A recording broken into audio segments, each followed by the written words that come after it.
రాజేంద్ర కుమార్ గారిని మాట్లాడాల్సిందిగా కోరుకున్నాం. Sir, first you start. అందరికీ నమస్కారం.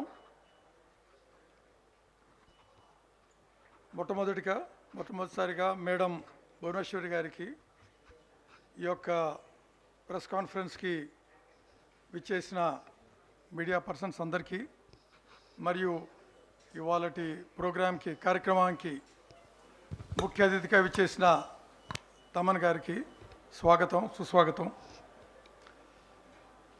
ఇవాళటి కార్యక్రమం గురించి మన యాంకర్ గారు మీకు చెప్పారు. నేను చెప్పేది ఎక్కువ లేదు ఈ ట్రస్ట్ గురించి. కాకపోతే ఒకటే ముక్క చెప్తాను. నేను చిన్నప్పటి నుంచి కూడా అన్న ఎన్టీ రామారావు గారి బిగ్గెస్ట్ ఫ్యాన్. ఉద్యోగంలో చేరాను, రిటైర్ అయ్యాను. రిటైర్ అయిన తర్వాత ఆ మహానుభావుడి పేరు మీద ఉన్న ట్రస్ట్కి సిఇఓగా రావడం నాదెంతో మహాభాగ్యం అనుకుంటున్నాను నేను. అదేవిధంగా ఆయన యొక్క సుపుత్రి మేడం భువనేశ్వరి గారు ఇదే ట్రస్ట్కి మేనేజింగ్ ట్రస్టీగా పనిచేయటం, ఆవిడతో పనిచేస్తూ గత 6 సంవత్సరాలుగా నేను ఎన్నో కొత్త విషయాలు నేర్చుకున్నాను. ఎస్పెషల్లీ చారిటీ అంటే ఏమిటి, ఎందుకు చేయాలి, మనం చేసే చారిటీ ప్రతి ఒక్క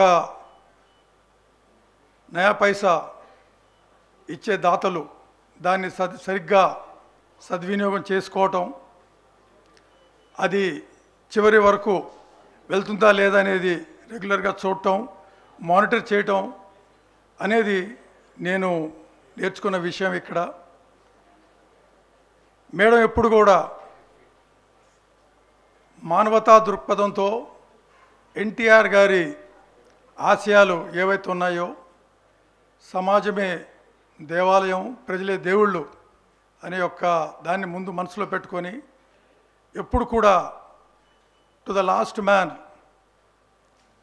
మనం రీచ్ అయ్యి వాళ్ళకి విద్య అనుకోండి, వైద్యం అనుకోండి, విపత్తులు అనుకోండి, లేదా మహిళా సాధికారిత, ఈ అన్ని రంగాల్లో కూడా అందరికంటే ముందుగా ఎన్టీఆర్ ట్రస్ట్ ముందుండి కొన్ని రంగాల్లో కొన్నిసార్లు ప్రభుత్వం కంటే కూడా ముందు ఎన్టీఆర్ ట్రస్ట్ వచ్చి వాలంటీర్స్ ద్వారా, దాతల ద్వారా ప్రజలకి సహాయం అందించింది. అదేవిధంగా ఇక ముందు కూడా ఎన్టీఆర్ ట్రస్ట్ ప్రతి చోట ప్రజలతో మేము సైతం మీతో ఉంటామంటూ ముందుకి మేడం భువనేశ్వరి గారి నేతృత్వంలో ఈ ట్రస్టు మరిన్ని కార్యక్రమాలు చేపడుతుంది. ఇంతకంటే ఎక్కువ నేను చెప్పదలుచుకోలేదు, ఎందుకంటే మిగతావన్నీ కూడా ఇప్పుడు మేడం గారు, మీరందరూ కూడా ఇక్కడికి వచ్చింది మేడం గారు చెప్పేది వింటాను కాబట్టి మరి ఒక్కసారిగా ఇక్కడ వచ్చిన అందరికి కూడా ధన్యవాదాలు తెలుపుతూ సెలవు తీసుకుంటాను. నమస్తే. థ్యాంక్ యూ రాజేంద్ర కుమార్ గారు. Thank you so much. నా ఐ రిక్వెస్ట్